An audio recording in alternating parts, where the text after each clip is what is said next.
Will Joel Embiid make the Hall of Fame? A discussion we're going to have this afternoon right here on the PHLY Sixers podcast.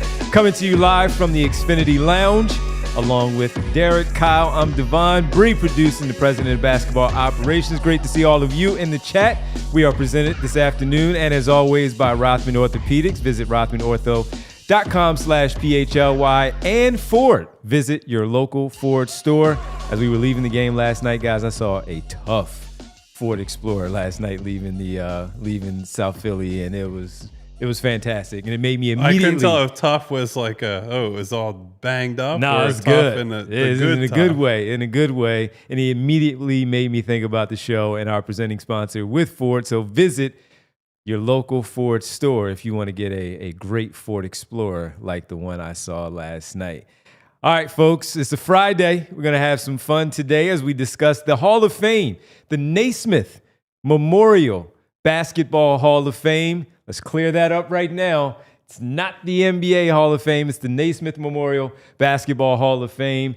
And we're going to talk about Joel Embiid, obviously, the inductees that will go into the Hall of Fame officially on Saturday evening, and all of that around some active players who could be on the fringe of making it, some that we may think could possibly get in. We'll discuss all of that. But before we get started, as you all chat there and talking about Go Birds, we'll get to that a little bit later as well. Go Birds indeed. Go Birds again.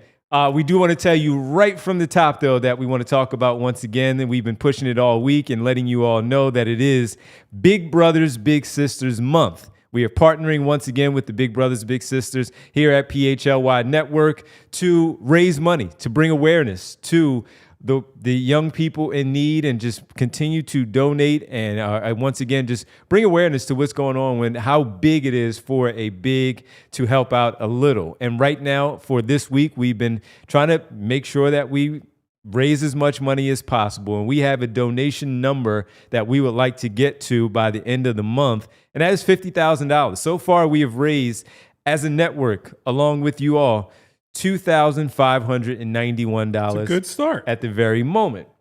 Last night, during the Eagles postgame show, the gang got just a donation of $100. No one said who they were. They donated the $100.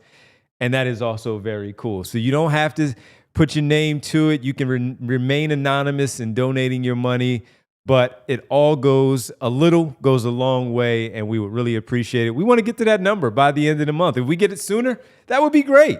But every little bit helps. So again, you can donate right there on the show. If you're on YouTube, hit the donate button, just drop down a little bit underneath the chat on your YouTube page, and you can see the donate now option that you have right there in your face for you to do that if you're feeling generous. And we really appreciate that once again for the entire month of September. We'll tell you about a few other things as we go along a little bit later, but Derek, we need to get started. And Joel Embiid, he has had a weird career, but it still has been a tremendous career when he's been out there on the floor. And with the Hall of Fame going in tomorrow, again, it starts with Carmelo Anthony on the NBA side, Dwight Howard, former Sixer and a tremendous player with the Orlando Magic for many years. He's going in. On the women's side, you have Maya Moore, Sue Bird. On the coach's side, you have Billy Donovan. Sylvia Fowles is going in. You have Billy Donovan going in there as well. And Mickey Arison on the ownership side is going in. 2008 Olympic team you mentioned? Yes, they're going in. The Redeem team. As an entire group. Danny Crawford, look at that, the official going in. So these are the Hall of Fame inductees. Thank you, Bree, for the great graphics that are going in tomorrow. But the question we had immediately was, will Joel Embiid be in the Hall of Fame? Has he done enough so far where we can definitively say that Joel Embiid will be a Hall of Famer? Yeah, so I guess where you start is there are 17 players who have won a single NBA MVP. All 17 of them that are eligible are in the Hall of Fame. So that is a pretty, as a starting point, as a baseline, that certainly sets the odds pretty high.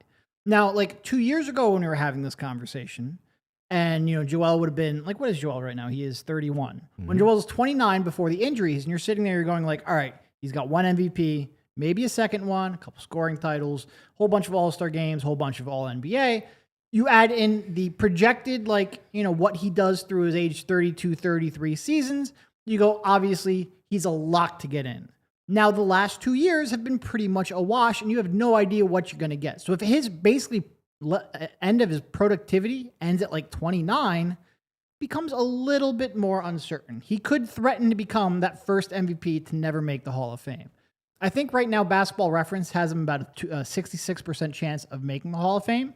That feels about right. I think he does make it, in part because I almost think like they don't want to set the precedent of an MVP not getting in the Hall of Fame. Right. And it's not just the MVP, right? 7-time All-Star, 5-time All-NBA, 3-time All-Defensive, 2 scoring champions, and that MVP as well. Obviously. And probably would have had a third score, and the second MVP. Everyone talks about the second MVP, which is the more notable thing. But 3 straight scoring titles as a center, with the way the league is today, would have been a pretty remarkable. Yeah. Even doing it twice is pretty remarkable, honestly. I mean, he was on a pace that only Wilt Chamberlain had eclipsed before he got hurt. I think he does make it. There's 2 questions. Would I vote for him? Yes, I would. I think he's one of the defining players of this era. And you list those accomplishments, I think that's a Hall of Famer. Will voters vote for him? I think they probably will. I think when you get past the stage of like, he's just been so uncertain for so long, so disappointing in terms of playoff impact, and you just look at the resume, I think that is a resume that historically has gotten into the Hall of Fame. So I don't disagree with almost any of that. The thing that I would say is, you brought up all the other MVPs are in. The detractors will then point out, well, all the other MVPs were able to get out of the second round of the playoffs, right? And that is a summation of like how this debate is going to unfold at this point, right? Joel, for better and for worse, has generated a lot of headlines, attention, controversy, however you want to label it, spin it. He's thought about and talked about a lot. Some of it has nothing really to do with him. It's that he was drafted by a team that was in these major headlines and was a big flashpoint for the league about how they were rebuilding, how aggressive they were about maximizing their lottery odds. And because he became the face of the process, there's a level of scrutiny on him year after year after year that he embraced, but really is not anything to do with Joel. It's what happened with management and how they ran the team. So that's coming in. Then you have the age-old debate about, hey, he's just not available enough. Then you get to the playoffs and he's not healthy enough to be the best Joel Embiid he can be in the playoffs. And so I do think, the first guy I always think of is Tracy McGrady, right?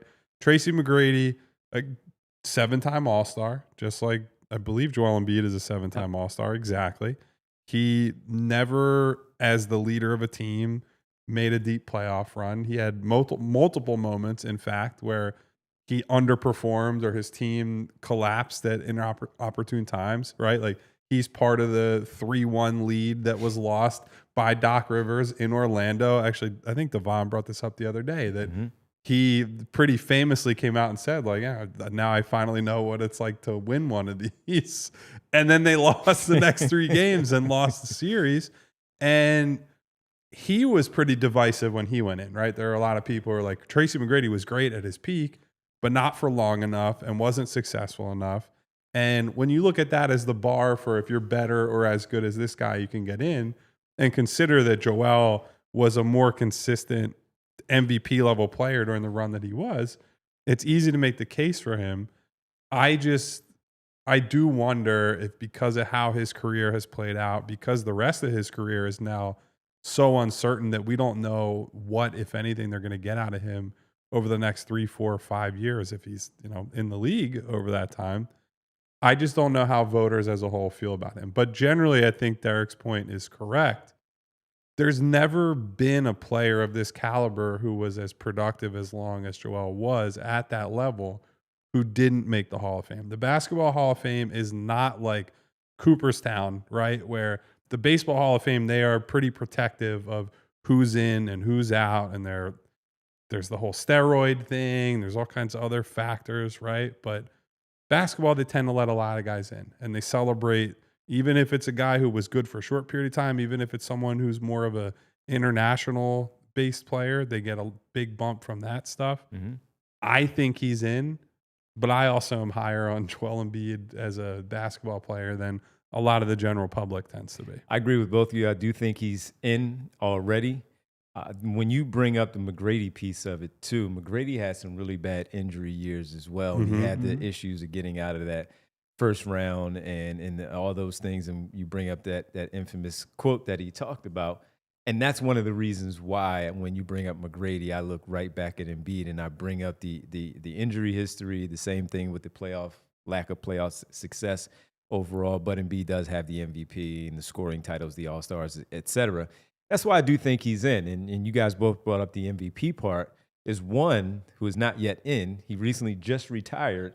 There's going to be questions about him, and I'm sure we'll talk about him a little bit later when we discuss that guard who also won an MVP. Injuries cut short his career the way that we thought it was going to go. So when you look at it being that and you factor in everything, not in Joel's case, but collegiately, playing in the Olympics for what they do and certainly their professional careers, that all factors in. And that's why I think with the way Joel has played and the way he has helped to change the game in the sense of what he does in today's game at that big man position. Allergies on the set. That you look at him and saying, it's going to be very difficult for people who, even if they didn't want to because of the lack of success there in the second round, the injury history that he has and the amount of games that he missed, wanting to think back and bring up a thing that should not factor in of, well, he didn't play against Jokic in Denver all these consecutive years, that type. Yeah. Anything that they can pick at. If you're a true basketball historian or one who appreciates the game the way that you do, you don't have to like the guy to simply reward him for what he has done in his career. Look at one that always comes up since he got in. And I'm always like, all right, this is the Hall of Fame. Everybody gets in. When Mitch Richmond got in a few years ago, I was like, okay. I liked Mitch Richmond. Very good player. Yes, he was. But there is some, like middle-aged man screaming, "This isn't the Hall of Very Good, Kyle." But when Mitch Richmond got in, I'm like, really? On first ballot? So, but was he a Hall of Fame level player? Yes, he was. Absolutely. He never finished in the top 10 of MVP. See, I would push back on that one. I don't think when you look at his stats and you look at how All-Stars and the stats. He was very good. He was very good. And he did, the team that he played for with Sacramento and certainly run TMC with Golden State. And he did play for an Olympic team. That's what it is. So when you do go to Joel Embiid and it's time to have that conversation, he deserves to be in the Hall of Fame based on the credentials that he has already put up with the resume. But Mitch is a good point. I don't want to belabor Mitch Richmond too much. Going back to Tracy McGrady, he got in on the first ballot, 2017, first year of eligibility, he was in. And remember, they also changed the rules too, where you can get in a lot sooner. Right. With some of those rules. That's why McGrady got in sooner than he should have.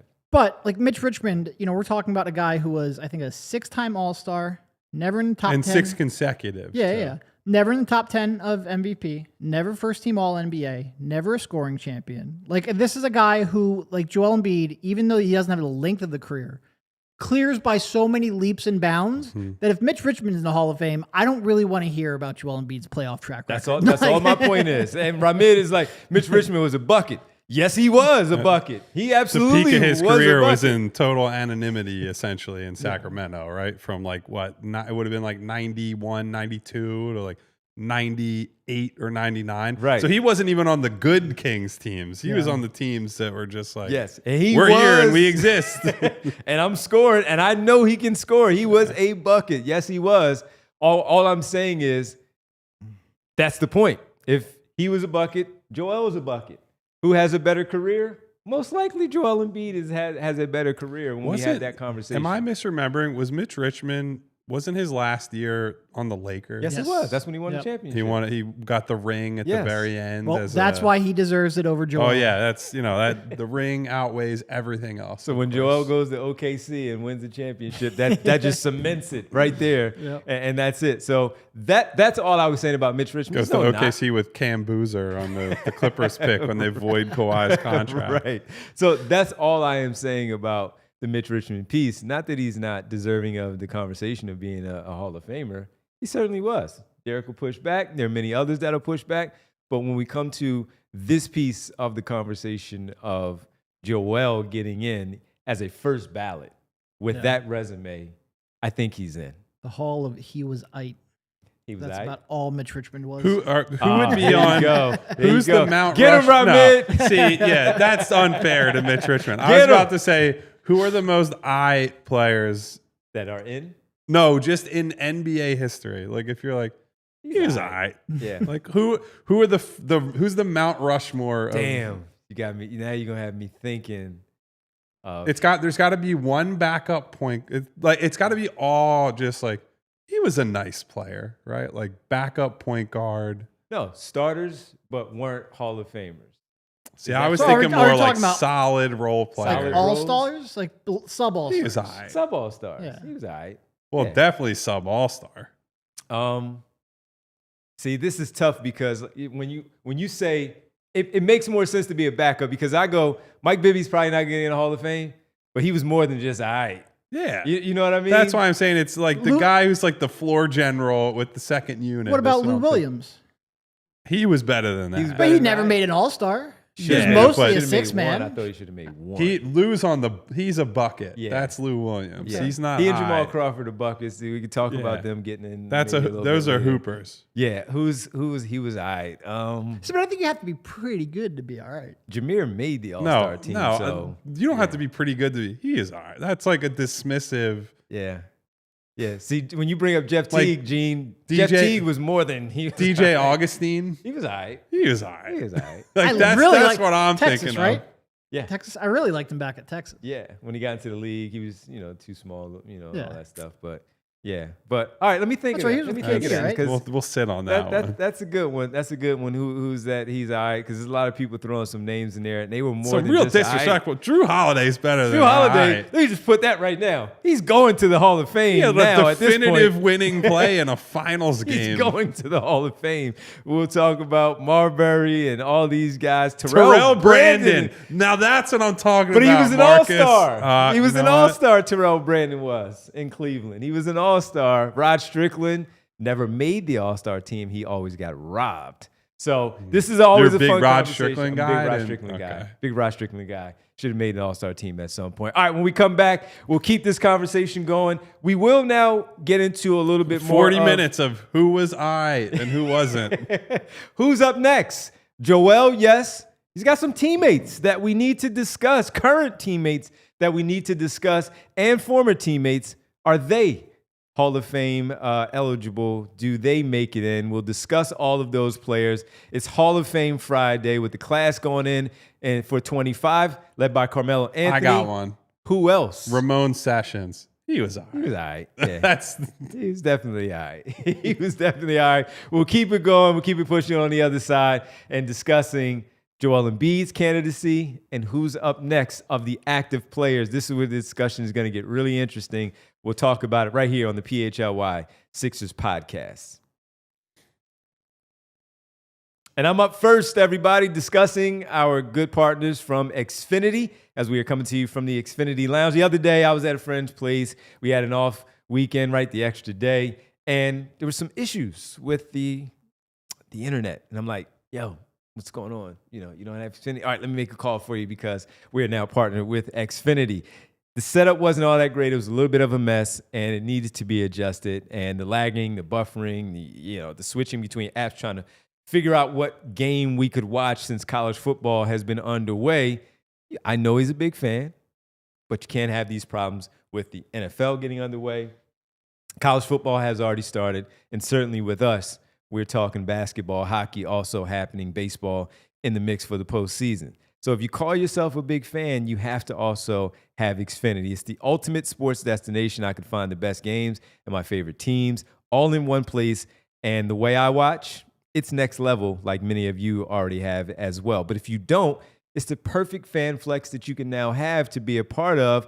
Got the call to action right in my living room, and you should too. Plus, Xfinity's best picture and sound with enhanced 4K, so clear it feels like I'm in the arena. Sometimes I got 4 games going at once. It's very easy to keep up with because why not?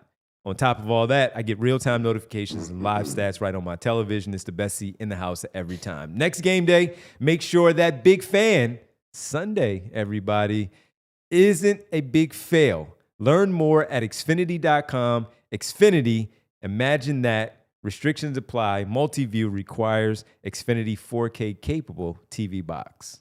Well, I can't wait for Devon to show up at my house and plug in my internet for me, my covered. beautiful Xfinity. And I hope he pulls up Got you covered. in the built Ford Tough legendary Ford F-Series, the best-selling truck in America for 48 years. straight years. Yes. The F-150 blends work-ready toughness with modern-day tech and luxury. If you can hear my voice from the Eagles game, I am not bringing work-ready toughness to the stage today. But the Ford F-150 offers 6 powertrain options, including a hybrid and a fully electric Lightning model. How about that? It has best-in-class towing of up to 14,000 pounds. Whatever you're hauling, work supplies, luggage, people, right? Maybe you just are filling that truck with your friends and family. You're going on a trip out into the wilderness. You're going to camp. You got to bring all your stuff with you.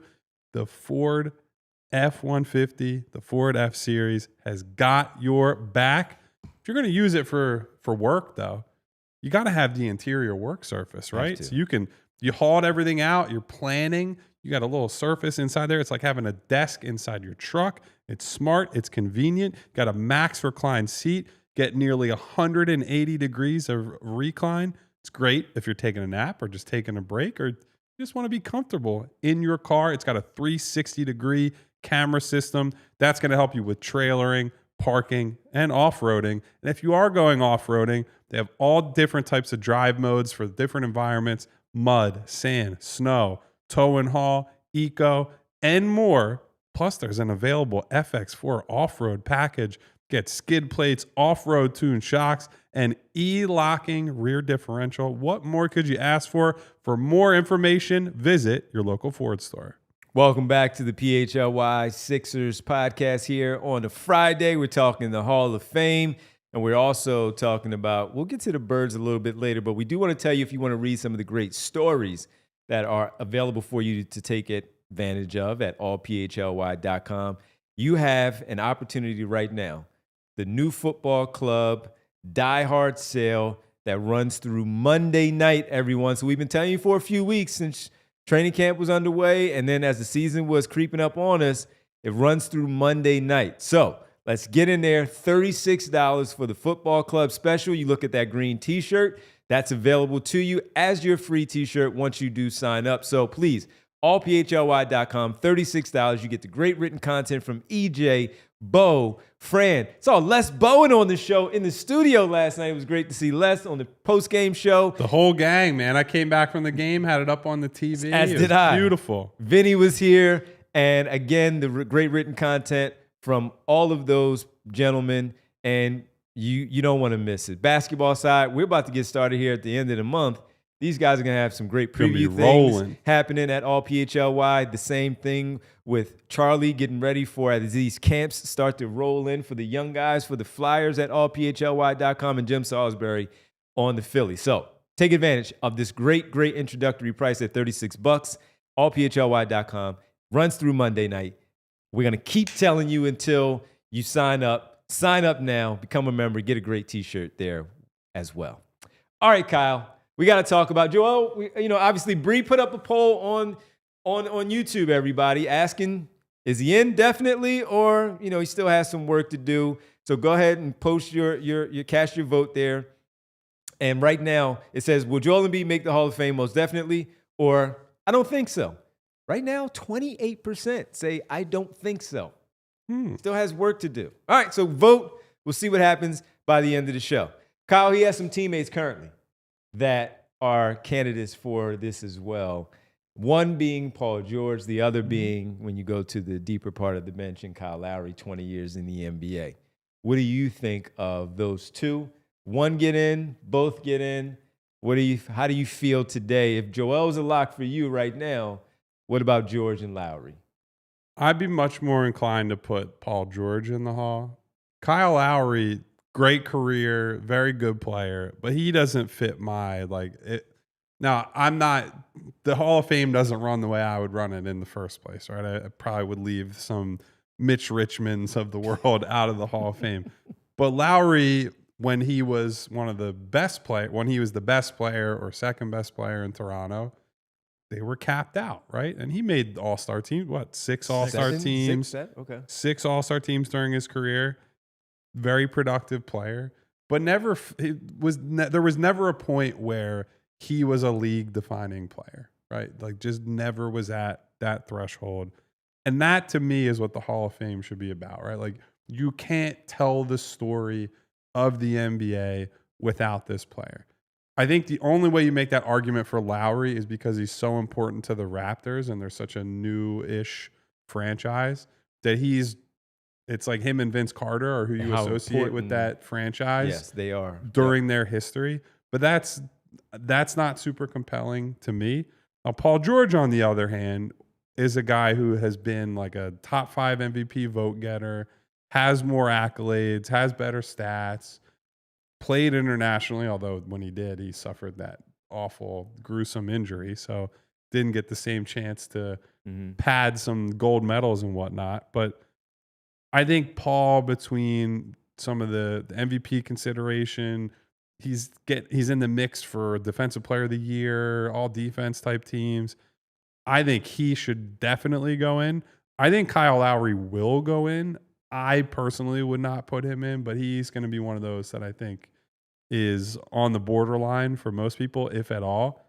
I think Basketball Reference's Hall of Fame probability tool has him at like 85%, and I'm not exactly sure where that comes from, but yes for PG and no to Lowry for me. What about you? Yeah, I think I would probably go that exact way. And you're right. They have him at an 85.7%. They have Paul George at a 97.9% probability. Kyle, to me, because he had such a weird career, right? Like, he was a 6-man early on. He wasn't an impact player. It wasn't until he was like 27, 28 that he really became like a full-time starter and a full-time, sort of focal point, or at least one of the pillars of a franchise. And then he run off those 6 straight All-Star appearances, had one more good season, and pretty much tailed off. So his first of all, his peak wasn't as high as most Hall of Famers are. He only had one All NBA team selection. So outside, as a third team too. Yeah. So outside of the All Stars, there really isn't much in the championship. Obviously, there isn't really much on the resume. The peak wasn't super high, and the peak also wasn't kind of as long. Like, he ended up having a nice tail end of his career, but he was only playing at like an all-star level for a pretty short. Usually you have either somebody whose peak is just so undeniable, like Joel Embiid, or you have somebody who's an all-star, or at least a threat to be an all-star, for like 10, 11, 12 seasons straight. Kyle kind of has neither of those. And you look at Paul George, he was an all-star 9 years. He has a couple more where if he wasn't injured, he probably would have been an all-star. He was just a much more consistent force in the league, whereas Kyle, it just took him a little while to find his footing. So I think there's a chance he will get in. Like Kyle mentioned, this isn't just the NBA Hall of Fame. This is the Basketball Hall of Fame. He meant so much at the top, to Toronto Yeah. And the sport of basketball up there and getting it established. He did get that championship. It would not surprise me if he goes in. In fact, I think he probably does go in, but I would probably fall short of voting for him myself. I think he's already in. He's gotten the years now. To your point, it was a late push for what he did. Securing that was winning that championship and being the second best player on that basketball team, with Kawhi Leonard being the number 1. And you can argue for some of the others of how the pecking order was, but he was number 2. And then his importance to basketball in Canada for the Raptors, the fact that he did win that gold medal on that Olympic team, that is going to get him in the Hall of Fame. So, like Mark Jackson was saying, man, we talking about Paul George and Kyle Lowry getting in. Wow, standards are low. Said you might as well put Rodney Buford in the Hall of Fame. All right, let's not get too disrespectful. Paul George was already way on a trajectory of making it to the Hall of Fame prior to that injury happening, and then for him to come back and bounce back and still pick up 100%. those All-Stars to do what he did and compiling the points and all of that. The points matter too in a certain for certain players. It matters. When you look at somebody like Dennis Rodman, Ben Wallace, is different standards of why you get in. But Paul George was already going in. He was already going in because all you really need is that string of 4 or 5 All-Stars, points on the board, some little playoff success, and Kyle Lowry had that. And that's why I think he gets in, and I think he gets in pretty easily at this stage. Well, just to compare the respective resumes, right? Kyle Lowry has 1 All-NBA appearance. Paul George has 6. Yeah. He was one of the 15 best players in the league, 6 different seasons. He has made 9 All-Star teams. He has made 4 All-Defensive teams. He finished top 3 in Defensive Player of the Year voting, top 3 in MVP voting in 2018-19. That season in OKC, I think we've referenced on. I reference it on the show all the time. He won a Most Improved Player award early in his career. Like, he is going in easily. That one is not. You might not like it. You might, if you're not a Paul George person, especially if you're not paying that much attention to Paul George until he got to Philadelphia. I totally understand that. That's not even debated. Like, he is going into the Hall of Fame. He's got, frankly, if we're talking about Tracy McGrady, he's got a better resume than Tracy McGrady did. Tracy McGrady went in and there wasn't much thought about it from the Hall of Fame, right? So Lowry is an interesting case. I think he's probably in for all the reasons mentioned, but I think we're probably going to get into. There's a bunch of guys who are locks to go in the Hall that are active. The other side, yeah. There are a bunch of guys that this is a that's where we'll see who this era's Mitch Richmond. I wanted to clear it up just for the Sixers roster, talking Embiid, of course, and we get those 2 in. When we get to the other side, that's where we get nuts and talk about the whole list of active players. I think you circling back on the he was I list that we're talking about. Eugene had a good one. Kirk Heinrich. Kirk Heinrich, he was all right. He was As a defender, he was better than he's that. He's all right. Well, see, that's how you can change the connotation with the inflection, right? Yeah. He was all right. He was all right right there. Yeah, that guy was all right. All right, when we come back, we get to the rest of the league. Some former Sixers, obviously. Somebody mentioned Drew Holiday. We all think he's going in, so we don't really have to elaborate much on him. He's got 3 championships, 2 gold medals now. He's going in. And he was a big part of that. And also we'll talk about more former Sixers and active players right now of who's next to go into the Hall as Carmelo Anthony, Dwight Howard, and that class go in tomorrow night. We'll get into it all right here on the PHLY Sixers podcast here on a Friday, coming to you from the Xfinity Lounge.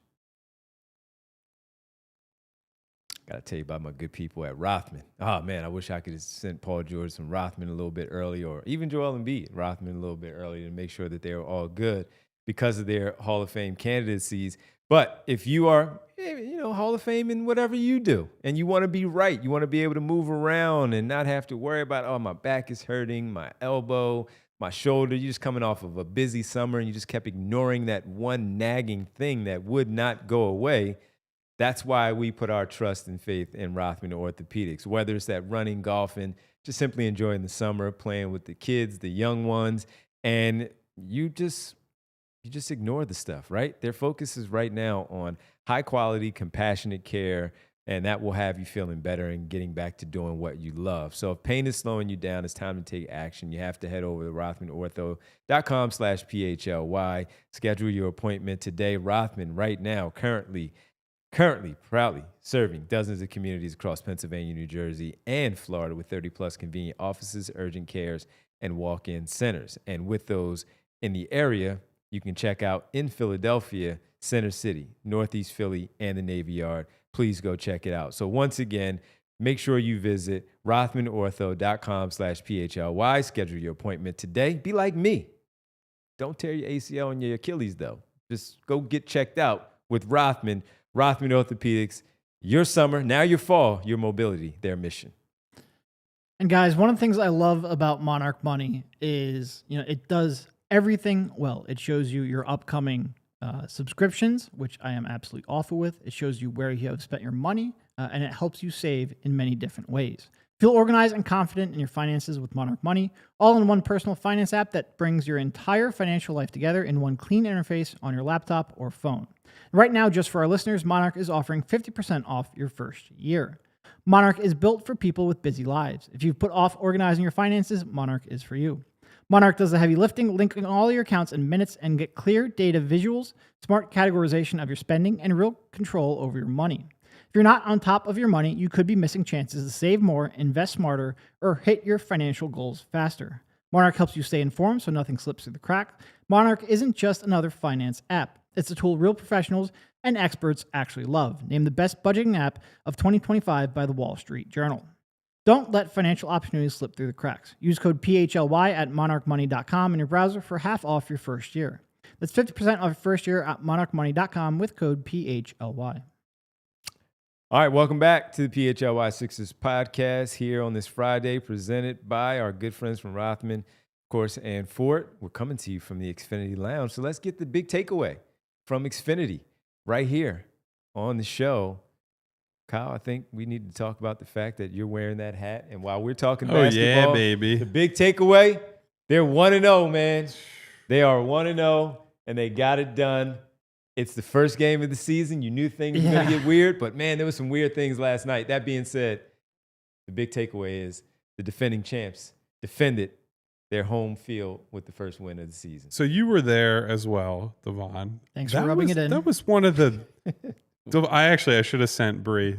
Devon and I have pictures from the tailgate we met up too. So it was a real yes, we did. Guess who's here? Not you, loser. Moment. Very weird game. Oh man. The Jalen Carter thing to start the game really just took the air out of the whole building. And I will say, as someone who I'm just sitting in the stands, right? They didn't show a replay of anything on the Jumbotron. I don't have access to a TV. The internet or cell service situation is bad during the game because everyone's trying to use their phones, I hate that, but that's a whole nother thing.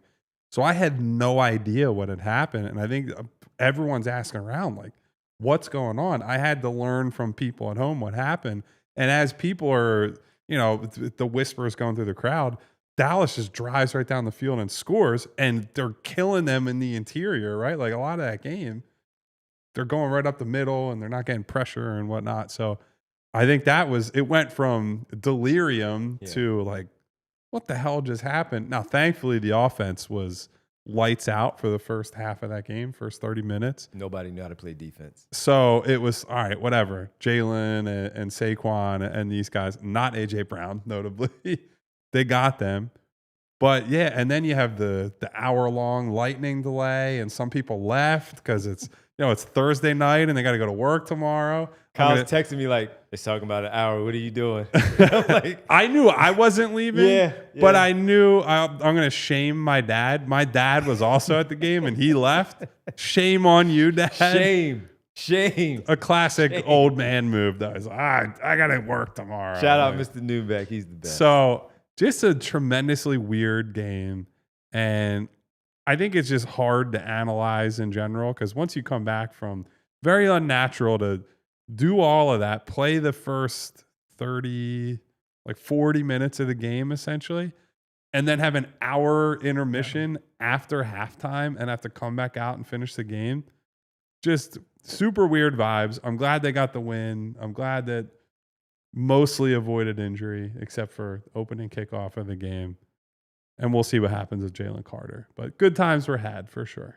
Yeah. Look, I don't people complain about like stars not playing in NBA preseason. Football, it's worse. So the first couple of weeks of football is barely like you're just trying to get a win. Stack them up. You don't read anything into it. I will say, like 24 hours ago, I sat here and talked about how I wasn't nervous at all. About 11 o'clock, I was a little bit more nervous, but like I said, but look at all the things that had to happen for that nervousness to be taken away. But I did say, Kyle, when you weren't here yesterday, and Derek and I and Bree were kind of previewing it, that happens in game one, especially. This is the second time we've seen it now for the Eagles coming back from a championship victory. Teams, after they win, it's a weird night because the emotions of the night, although they weren't on the field, they know what's happening out there. They can act like Nick Sirianni saying, I didn't know. Okay, dude, you didn't know that banner was happening. That's what you play for. And you just knew it was going to be kind of a weird night. But did I expect a 1 hour delay because of thunderstorms and the guy announcing it in the stadium over and over again? No, I did not. Did I expect Jalen Carter to miss the first half immediately because of a spitting incident? I did not. I did not expect the guy to get his leg almost torn off on the first kickoff. I did not expect that either. So it was just a weird game. But the biggest takeaway, they're still good. They are still good. Very good. For Jalen Hurts to play the way that he did, I saw one of the guys tweet out, Eagles guys, and is our buddy from your old place, Jimmy. Shout out Jimmy Kempski. Jimmy puts out that Hurts had 4 incompletions. Mm-hmm. 3 of them were drops, throwaways, out of bounds, and one was the Saquon drop where it was a clear he should have caught that ball. That man, he had 152 yards passing. It seemed like he had 252 because he was in that much of control. I really am turning into, with Jalen specifically, one of those guys. It's like, watch the game, nerds. Like, because if you just post like the pass chart, right? It's like the one deep throw and all the underneath stuff, and like the stats aren't overwhelming. And it's like when they were in a shootout in the first half, they were moving the ball up and down the field, and it was mostly him with his legs making big time plays. And then honestly, the play calling got pretty conservative in the second half. There's not a lot for him to do when they're handing the ball off and whatnot. I don't know. Like, I'm completely content with, as Derek said, like, this is the time of year. Yeah. Just get the wins on top of all the championship night stuff. It's a division rival. You guys know, anyone who follows sports knows, those games, even if one team is great and the other team sucks on paper, they're always closer than you think they're going to be for the most part. There a lot of surprising upsets come out of those games. So I don't ever take those games for granted. I probably would have tweeted birds by a million before the game if I had any service to use, but they won the game. That's what counts. All right, and shout out to Michael Jordan. The other biggest takeaway from the game, Bree, it's because how the hell do you get Michael Jordan into the building? You just beat Jalen Hurts. That's how you do it. Have at it. When they played Serious, which most people, it's Alan Parsons' project. Most people just know as Chicago Bulls intro song. They have no idea what that song is other than I remember them playing this when Jordan played. When they started playing it, because I had people that texted me like, yo, MJ's in the building. They showed him on TV. And then they pan over it. Here's how big Michael Jordan is. They had Brandon Graham, and they didn't put up a name, and they just like scanned over him, and then right in the center of the suite is Michael Jordan, and he just did the like the royal Princess Diana wave and sat there. He didn't move. I was like, wait a like minute, a statue. I was like, is that who I think it is? The man had Michael Jordan legend, in the building. The absolute legend. I did send Bree, I think, the picture of Devon and I. We'll see if we can make Derek jealous at some point. Sorry. Should we send him the other one of mine?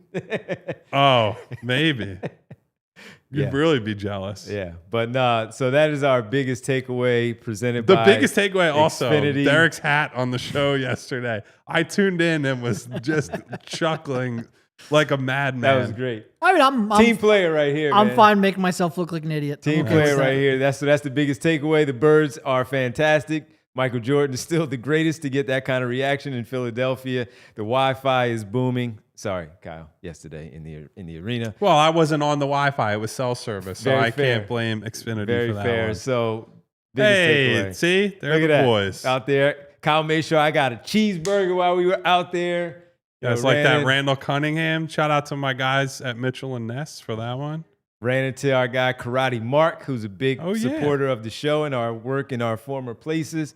So it was great to see people out there. We got to hit the rest of the tailgating the next time we all go. We got to just gonna flip this table and walk off this damn set. we gotta I'll do that. The show by your damn self. We were at the Sylvie Concrete tailgate yesterday. So shout out to the official concrete partner of the Eagles. Okay. Yeah.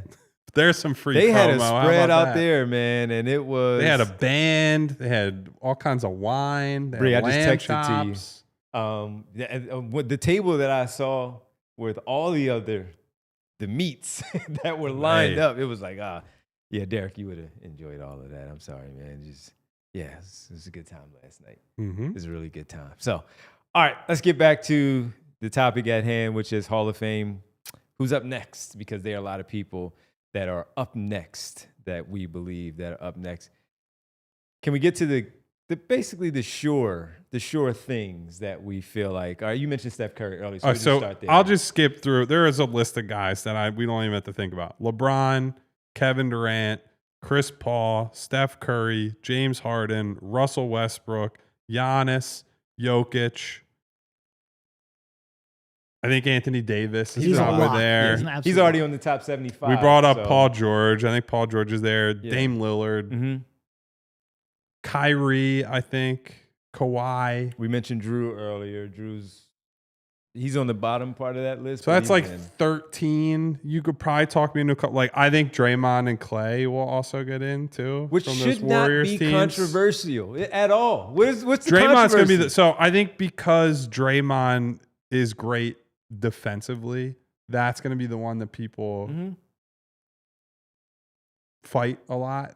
Right. But I think he was so good and He created a revolutionary position defensively. almost, right? Yeah, right. Like the way the NBA is played, I point to him and I point to Chris Bosh in Miami. Those were two of the guys that were like, all right, the league is going to get smaller and can't really say more athletic in Draymond's case because he's not a terrific athlete considering the defender that he is. But I think he's in. I think Clay's in. After that is when I think it starts to get interesting. Like Lowry's one of those guys that's on the cusp. Who do you think is the Oh, did you best? say Kyrie Irving is in? Yeah. So he has a similar resume to a lot of guys who are in. Yeah. And I think hitting that shot and winning that finals with LeBron is such a moment in NBA history that will this like not making as many all NBA teams and never really being an MVP threat. Like I think that moment and that team probably puts him in. Mm-hmm. Kevin Love is another interesting one who was on that team. Yeah. And he has if you're talking about like accumulated stats, he's got the early career All-Stars. Yeah. He's where I think it starts to go.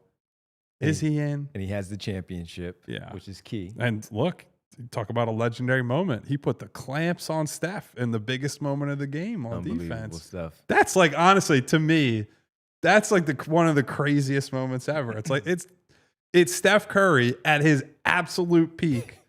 Kevin Love, who has never been a good defender and just absolutely stonewalled him. Yep. Insane. Yep. Absolutely. All right, Derek, what do you those guys, you have any issue with any of those, the pretty much locks? Yeah, pretty much. I do. I'm not Irving, quite as sure Davis. on Drew as you are. I think I'm less sure I think as well. the international stuff plays a part, and that's probably where I don't factor that in enough. In terms of NBA career, I would think he's on the bubble. But that's why we bring it up. It's the Naismith Memorial, not the NBA, because the international No, I stuff mean, plays it's- a part. Well, he has 3 championships now, Yep, multiple All-Stars, all defensive NBA. 2 All-Stars. That's- Yeah, wait, 2. 2? What are the 3 champions? He won with Milwaukee, won Milwaukee, with Boston. Boston. Yeah, you're right. Milwaukee and Boston. I'm sorry. I was So like, it's I 2 was and 2. I was like, did I forget a team my that he bad. I played for? misspoke. No, It's you're 2. good. It's 2 and 2, and he has the 2 All-Stars. He has the all defensive stuff that he has there. Yep. And He's also then very well liked. He was like on 6 all-defensive teams. 6 all defensive. Everybody, if you ask him about Drew Holiday, has good things to say about him as a player, person, teammate, whatever. And those 2 which gold does medals matter. just speak volumes in this type of conversation. Yeah. And that's why I think, again, like you said, if we're voting, Kyle Lowry point, Drew Holiday here, we're having a discussion. He's maybe not a first ballot. But because of that resume and what they value in this piece, I think he's a lock already. No, it I wasn't mean, before. Like I said, I think it's borderline, and he's one of my favorite guys I've ever covered. So like, I would not complain at all if he gets in. I'm just curious how they're going to evaluate that. But like I said, I don't pay attention to how the Hall of Fame values the international stuff maybe quite as much as you do. In terms of NBA accomplishments, I think he's probably borderline. NBA accomplishments, it's like a 2nd, 3rd, 4th, is he still on the ballot kind of thing. Right. But because of those 2 gold medals and how important he was in those 2 gold medals, I think he's a lock. You referenced this early on in the show. The Derrick Rose one will be fascinating. He is the one MVP that he's probably not going to make it. He might not make it. Because after 4 years, he was just never anywhere near the same So how after many that years injury, obviously. is it overall in total of his career? Oh, he ended up playing like 15 years. Right. It's just he missed that 1 year after he got hurt in the Sixers series, came back and had a couple of good years and kind of transitioned into a 6-man role really quickly. Yeah. But when you're sitting there, 3-time All-Star, 1-time MVP, and he made one All-NBA team, I just don't think that prime lasted long enough. I think what's going to help him is the year at Memphis. He was great, and they're right there for a national title, right?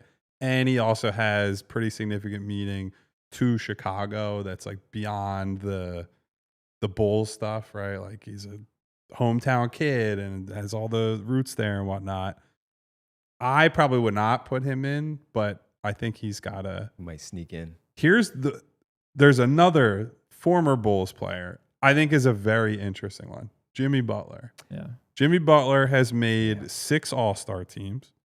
He's been on, 5 all-defensive teams, 5-time All-NBA. Like that alone says like he should be a Hall of Famer, I think. But he is also a guy that doesn't really care about the regular season for roughly half of his career. It's funny, like most of his All-Star appearances are early in his career, right? They're in Chicago. Mm-hmm. They're when he's on the rise from, not total obscurity, but was an unlikely guy to be as good as he has been in the NBA. And then once he became, playoff Jimmy and all that, he just stopped really caring and dialing it up in the regular season. So it's an interesting dynamic, right? It's like to that point, if you had the same level of play in the regular season, he'd be like first ballot easy. And I still think he's probably going in, but I wonder how much he gets dinged for. But to your point, when you factor in Joel and his lack of, or McGrady and the lack of playoff success, he does it. He's shown up in the playoffs and he's dragged some Miami Heat teams. And I to think the that's finals. what does it. Yeah, and at Eastern Conference Finals when they didn't get there, but remember when he took the shot and he was like that 3-pointer that he missed, and it was that's the shot I wanted. That's the one I took. Yeah. That was he dragged that team to that spot, and that's why it was a topic of discussion because it was should he have taken that shot? But he got to that for 3 years almost consecutively, and I think he's a lock just because of that. Yeah. And he's made it to the Olympic team and all, and that, again, that factors in. Let me give you some Sixers before we get to the other guys so we can just start running through the names. James Harden? Yes. Oh, yeah, Easily. I think he's on the list that I'm sorry. I'm not even thinking about. I named like 15 people. It's fine if you missed James Harden. Lou Williams, we crossed his name. Nah, I just don't think the peak was right. Like he's he's the Hall of very good. What hurts him too is no international play and no college. That doesn't do anything for him. So Lou is out. The real controversial one is Andre Iguodala. 4 championships, a Finals MVP, a gold medal, 1 All-Star, and say what you want. It's not our hall there. It's their hall. And all of the things he has checked off at least once or twice where he might get in there with I think the Finals MVP thing is the one that really kind of and that's why it's just look. And I love Iguodala. I love him, and like he was a real barometer for like, are you paying attention? Because so many people were anti Iguodala, and it's like, no, he's really good. He's really good. There's no way you give him an NBA Finals MVP. Like he was especially great. like if you look at the stats, it's like he got all the credit because he guarded LeBron, and LeBron's efficiency was not good in that series. But it's like LeBron's numbers Put up 33 were video game yeah. numbers. So that part of it is very funny. I don't know if he's a first ballot, but I think he somehow sneaks his way in there because of all of that stuff. I am more skeptical on him just because they do lean toward like actual scorers, right? Most of the guys who are in were at one point like pretty dynamic scorers. Mm-hmm. He was never that. Like that was his whole problem in Philly is he's being asked to be a guy that he really wasn't. Yeah. Now, I think him and Drew have very similar cases, right? It's like if Drew gets in, he probably gets in, and vice versa. But you're a little more convinced on Drew than I think Derek and I are. And Drew has, again, a lot. I think I don't want to say Andre is like hated or anything. I don't think he's as universally liked as Drew. No, It's just definitely not. that's a high bar to clear. All right. Who do we think?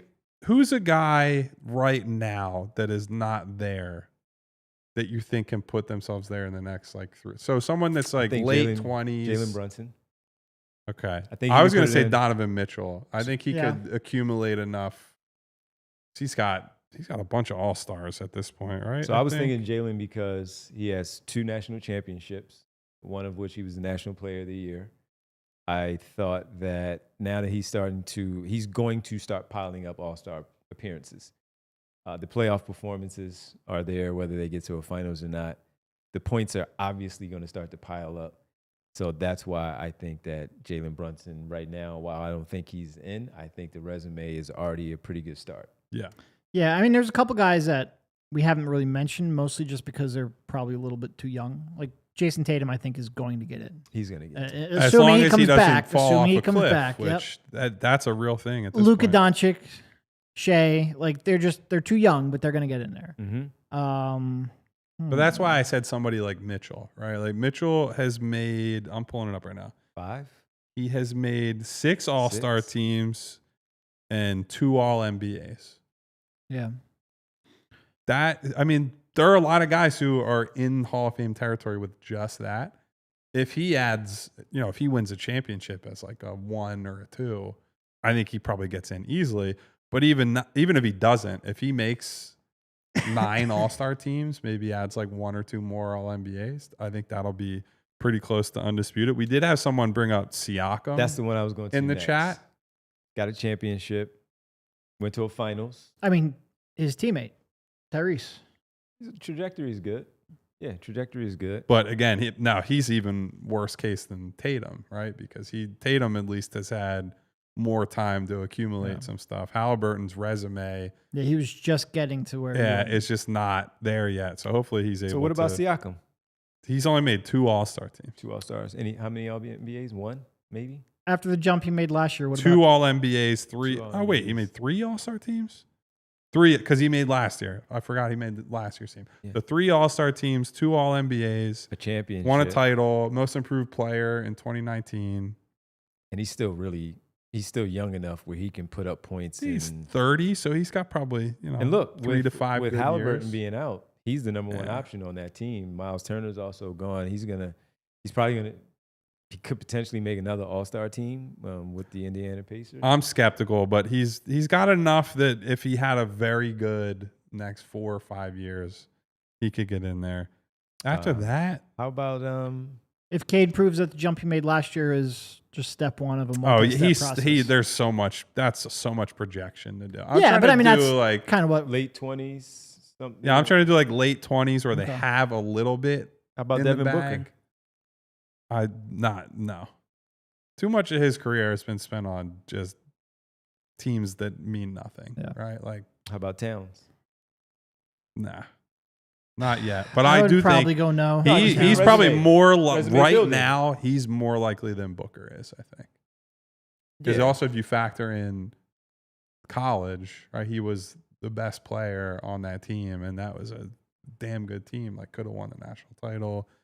They were undefeated, right, going into the tournament, and lost. Yeah, so I can't believe that team didn't win the title. I thought they were on a straight shot. That team was amazing. Yeah. Sabonis? No, Nah. I don't think so. I don't think so either. I think his Here's- numbers are a little overrated, about- but he's here- putting up some pretty insane numbers. Al Horford. Yeah. It's interesting. I mean, He's not like the late 20s that we were talking about, but yeah. I don't think he gets in right away. Well, I'm just bringing up guys that are like, yeah, maybe they. Yeah, Bradley Beal, no. Hell no. Um, I'm gonna be he was all right on Yeah. Bradley Beal. Yeah. Like, he's so overrated, man. Great job. You put up a ton of points on a team that never won anything. All right, Great. Bree, let's let everybody know that we are going to hit a little bit of overtime here, allphly.com. Thank you on the television side, not just today, but all week. Can't thank you enough. As always, we're back on Monday at 3 p.m. on both YouTube, of course, at allphly.com, and certainly on the TV channel on the fast side. How about DeMar DeRozan? Nah. I wouldn't. I don't think 6-time so. All-Star, Yeah. 3-time All-NBA. I don't think so. Not yet. That's, if we're just comparing them to other guys, if you just took some of the, and I hate doing this, right? If you take the names out of it and you just put their resumes on a piece of paper, that's basically Kyrie without playing with LeBron. All right, then I'm going to flip this back on you. Rudy Gobert. Wow, that's the thing, right? Resume, I think yes. National team stuff, yeah, too. I think yes. And the defensive But players. I mean, I'm fundamentally opposed to it. That doesn't mean I can't acknowledge, like, you win all those Defensive Player of the Year awards and are a defining defensive player in that way. You're probably going to get some consideration. Yeah. I'm going to hate it. I hate talking about it, but. Bunch of people, including when I bring up Jaylen Brown. It will be interesting to see how he reacts as a number one. Like if he can react well, maybe Tatum doesn't come back. He wasn't who he was before. That's how he gets on that trajectory. How about Trae Young? Again, continue to compile, but not yet. Yeah. He's so if I think he gets there. If he's like, I think Devin Booker would get in before he would. Or the international or they stuff go in helps him together, there. probably. They go in together. What does Booker have? One or two? He has two, because he was there with Drew the first time, because they had to fly from Phoenix to Milwaukee together over to the Olympics, and they just won. Booker just won this last one, and Drew as well. So I think he has 2 gold medals. Does Trae not have? So Trae at Trae's 26. 1 All-NBA. Right. 1 All-NBA, 4 All-Star at 26. And Booker's got 4 All-Stars, but I believe he has a couple All-NBA teams. 2. I think he has 2. Yeah, very similar in that respect. So I think Trae has gotten really lost in the shuffle. Maybe that's part of what happens when you play for the Atlanta Hawks. And when you talk about how they respond to you around the league and stuff, people seem to more lean towards Booker than they do towards Young in this kind of. It's got more aura. Yeah, As the kids and would Young say. has the aura. It's just that it's the Also, people the bad just aura. don't dislike playing with him, which I think helps. Yeah, that's what I mean about the bad aura. Yeah. Too many players have seemed like they don't like playing with Trae Young, and that's If you would have posed this question in 2021, people would have been lying. That's my problem with the Cade thing, right? Cade just had his huge breakout season, and they go to the playoffs, and he put up crazy numbers. Who the hell knows what's going to happen for you? Trae, it was like, man, he beat much better teams and like had a. He's on his way. That's, yeah. You never really know, but Yeah. I think Trae has a chance, but he's got to start putting together some All-Star appearances in the future. Yes, he does. All right, we also have to tell you about a new thing that we do have going on, folks, here at PHLY, an exclusive club, not just a diehard. Oh. It's called the Supporters Club. Since 25. Look at that. Since 25. Since right now. I did see we had one of our Supporters Club members earlier in the chat had a Go Birds emoji that is part of the Supporters Club. Yeah, so that's part of it, where you get an emoji as part of the Supporters Club. A bunch of emojis, I think. I think as the more people join, my understanding is the more emojis become unlocked. You get exclusive. So bully your friends into joining. You get exclusive content as well, and you can see it right there on the bottom. You see access to all the emojis, which is the exclusive emojis and more. So true sicko level stuff, as you see there on the screen, and it's the official launch of the Supporters Club. Here you get the official Supporters Club badge that you see with the SC as the Supporters Club. So if you want to sign up to get, like, we filmed one of our videos a few days ago that in order for you to see it, you have to be a Supporters Club member and do so. So go check it out, allphly.com. Check everything out, look it over, and see if you're interested in signing up. We think you might like this when you sign up and see what you get out of it. So Supporters Club, allphly.com. Go check it out. We already have people in there already signed up. So be one of those people. Sign up to become a member here at allphly, of course.com, and with the Supporters Club in general. Okay, before we get the roll call, Bree had the other photo. Look at this guy. Yeah, that we get to hang out. I saw it already. When I was talking with Devon, Yeah. it's like, I don't know if I'll meet up with you at the tailgate. I don't think B West and it's gonna show up. I was like, oh, this like, motherfucker. I was It's like, yeah, I'm in there with all the Eagles. I was like, Freddie will come with me, I'm sure, but Freddie got there a little bit Man later. of the people, Freddie. Freddie was a little bit late, and he arrived before kickoff, but not in time for me to be like, yo, let's go walk over to the tailgate and do that. So when I say man of the people, Freddie, that's not to say that Axeman or B West or Trey are not nice, upstanding people. It's more that when I'm at Sixers games and Freddie Mitchell is there, he is a man about town. Freddie Love is him a man for that. Of the people. Yes, Freddie is a man of the people.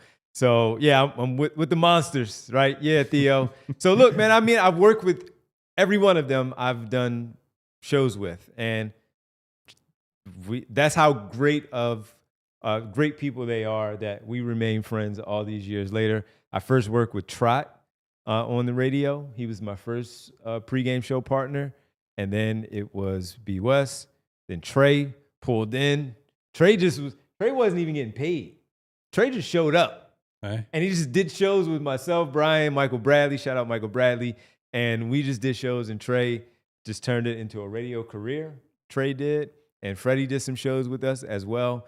And those are just really good guys. And there are a few others, Jason Avant, Barrett Brooks, who I've done shows with that are really good friends from football. It's funny because I feel like I have more football friends than I do basketball friends that I've done these types of shows with. And so they're just still good dudes that I watch games with.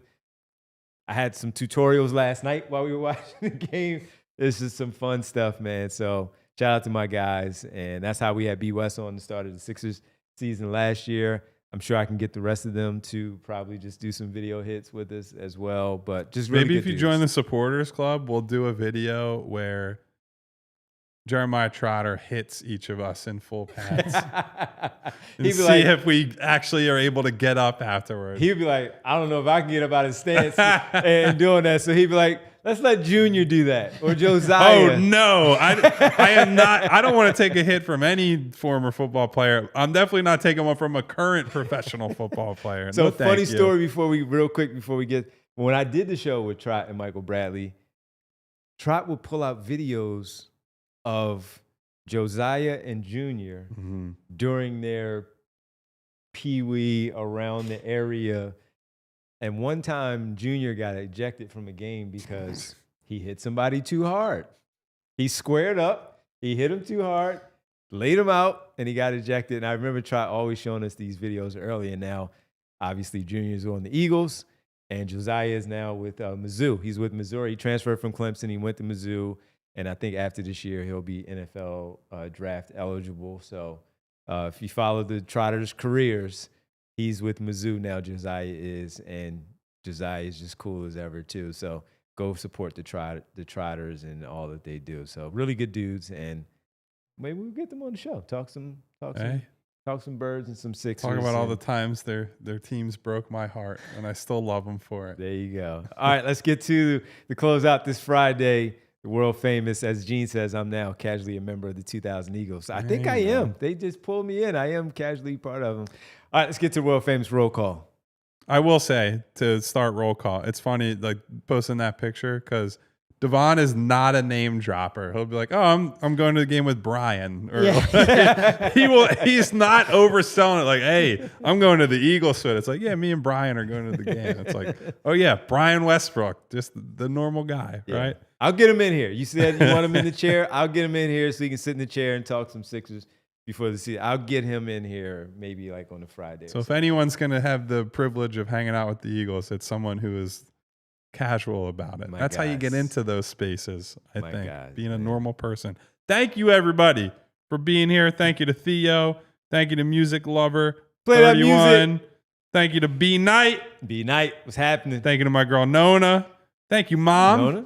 Popping in. Checking in. Hello to Mom. Yeah. Eugene Ross. What up, Mark Gene? Jackson. Mark. Liam Stevens. Cenobite Mayor. What up? Mayor now. Sean Ford. SB Cole. What up, Sean? Joaquin from Cherry Hill. What up, Joaquin? I wonder if there's a Joaquin from like Marlton and they have a long-standing rivalry. Just that's a good point. Gotta throw down Good for point. New Jersey towns, you know? Thank you to Will. Thank you to Igavini. Jay to Jungle. What up, Jay? Thank you to Jess. Ramid. Ramid, obviously. Marcus Blackstock. Thank you for coming through, as always. What's up? What's up? Who else do we have in here today? Honestly, my brain is fried, That's all right. so Man. It it's was a hard late to. night for you last night. Late It night. was, and not even like it's not like I was out drinking. It was the game didn't end until like 12:30, 12:45. I got home at 2 a.m. Luckily, I made the move. You made it early. I said, if they get this first down, we are running up these steps before other people know it hit them. Sprinted with a minute left. Yeah. Got on the first train out. Shout out to SEPTA running those trains after the game. I was home before 1 a.m., I'm pretty sure. Or at least like around 1 a.m. Yeah. Pretty nice. Absolutely, man. But thank you, everybody, for supporting us. Bree, what was the poll update? The poll. Oh, yeah. What did the people say about 73% most def, Yeah. 27%. I don't think so. Interesting. Okay. 73% on Joel the has correct more side work. of history. I agree. We can debate it, and you can be an anti-Joel person. He's getting Stunned. in, and it won't be all that much of a debate, I don't think, in the end. But thank you, everybody, for being here each and every day. And he's got a And here to close out the week with us. Please, on the way out, hit the subscribe button, hit the bell icon so you get notifications each and every time we go live, and hit the thumbs up button to say thank you, super producer Bree, who's got her Eagles green on today as we sit in the studio. Go Birds. We'll be back Monday at 3 p.m. like we are each and every day. Until then, enjoy your weekend. Stay safe. Yes. Have fun. Goodbye. See ya. We all silly like the mayor.